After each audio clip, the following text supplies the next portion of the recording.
किछि संपर्क एपरि होइथाए जेउठी गिहागेही संबंध बनाइबा उचित होई नथाए, किंतु केतेथर एमिति होई जाइथाए जेउठी न चाहिकी मध्य कथा आगकू बढ़ी जाइथाए। सांग माने आजि मु जेउ कहानी सुनाइबाकू जाउछि सेथिरे एमिति ही होइथिला। मु चाहुनथिली मामुंक सहित मोर संबंध हेउ, किंतु मुंबी तांकू रोकी पारिली नाही एवं गिहा खाइगली। केमिति कोन हेला आउ एपरि काहिकी हेला मु चोदा खाइबा पई विवश होइगली आसंतु जानिबा। सांग माने मो ना हेउछि रिंकी, बयस 20 वर्ष। मो मामू एवं मो बयस भितरे अधिक फरक नाही। से मो ठारू मात्र 2 वर्ष बड़ हेबे। तांकर भी मैरेज होई नाही र मु भद्रक रे रहुछि आउ से बालेश्वर रे रुहंती। से आम घर को आसीथिले मो मामा को देखा करिबा पई, किंतु से दिन ही मो मामा एवं पापा आमर जणे रिलेटिव को बाहा घर अटेंड करिबा पई भुवनेश्वर को जाइथिले। मामू फोन न करी आम घर को आसीथिले, भाबिथिले सरप्राइज देबे बोली,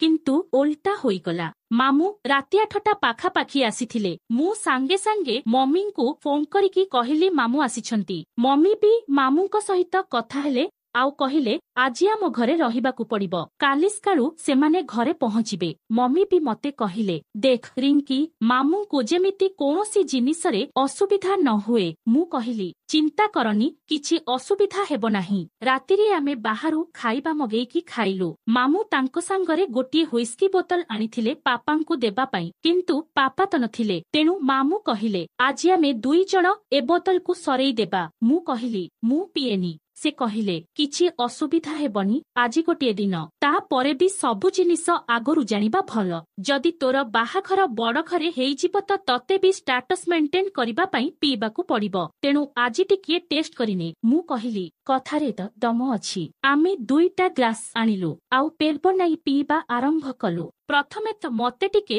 कटु लागुथिला, किंतु परे जेतेबेले निशा चढ़िला मु आकाशरे उड़िबाकू लागिली। एकरे जबानीर निशा साथिरे व्हिस्कीर निशा। जेतेबेले 2 टाजाक मिसिगला घरे केही नाहंती आउ जबांग पुह भी पाखरे थाए त मन भी झोल होई जाए। मो साथिरे भी सेया हेबाकू लागिला। निया सेपटे भी लागिथिला, काहिकिना से बारंबार मो दूध को देखुथिले आउ मो जंघ उपरे 2-3 थर हाथ रखिले जेउथिरे से कामुकतारे भरी जाइथिले। से धीरे धीरे मो पाखकू आसीबारे लागिले आउ मो उठ पाखकू बढ़िबारे लागिले। मु टिकिए थरिबाकू लागिली। मते लागिला ने ठीक नुहे, तथापि से जिद करिबारे लागिले आउ किस देई देले। से तांको ओठकू मो उठ भितरे पुराई चुमिबारे लागिले आउ मो दूध पाखकू हाथ बढ़ाइले त मु मना कली। कहिली किस पर्यंत त ठीक थिला, किंतु आउ आगकू नुह। किंतु से कोउठी मानिबार थिले। जेतेबेले थरे होठ होठकू लागि जाए त तापरे सबु किछि आपे आपे ही आगकू बढ़ी जाइथाए। से मो दूधकू चिपिबाकू लागिले। मुंबी कामुकता सीमा अतिक्रम करिगली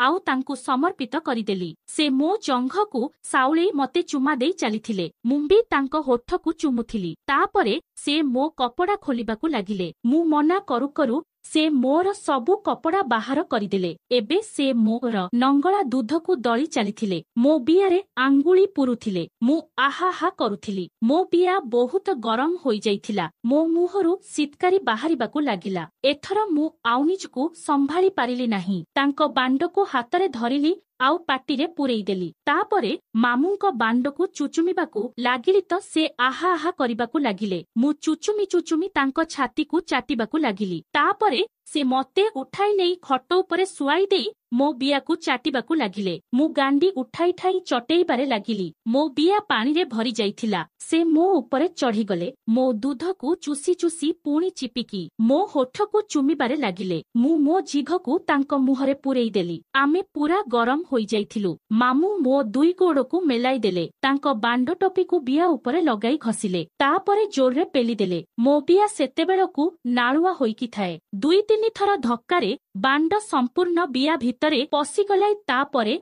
से उपरु धक्का देई चलिले। मु तळपटु धक्का देउथाए। बहुत मजा आसुथाए। किछि समय परे मामू मते घोड़ी बनेई देले आउ गांडी पछरु बांडकू बिया भितरे पुराई देले। पछपटु दूधकू तांको 2 हातरे धरी जोर जोर रे मते गेही चलिले। जोर जोर रे तांको बांडकू बिया भितरे भीतर बाहर करी चलिथिले। मो देह सारा निया लागि जाइथिला। बहुत मजा आसुथिला। तापरे से मते ठिया करी गेहिले କୋଳରେ ବସାଇ ବେହିଲେ। ପାଖାପାଖି 1 ଘଣ୍ଟା ପର୍ଯ୍ୟନ୍ତ ଗିହାଗିହି କରିବା ପରେ ଆମେ ଝଡ଼ିଗଲୁ। ତାପରେ ଆମେ ପୁଣି ହିସ୍କି ପିଇଲୁ। ନଙ୍ଗଳା ହୋଇ କୁଣ୍ଢାକୁଣ୍ଢି ହୋଇ ଖଟ ଉପରେ ଗଡ଼ାଗଡ଼ି ହେଲୁ। କେତେବେଳେ ସେ ମୋ ଉପରେ, କେତେବେଳେ ମୁଁ ତାଙ୍କ ଉପରେ ଶୋଇ ରହିଲୁ। କିଛି ସମୟ ପରେ ପୁଣି ଗିହାଗିହି ହେଲୁ। ସେଦିନ ରାତିରେ ଆମେ 4 ଥର ଗିହାଗିହି ହେଲୁ।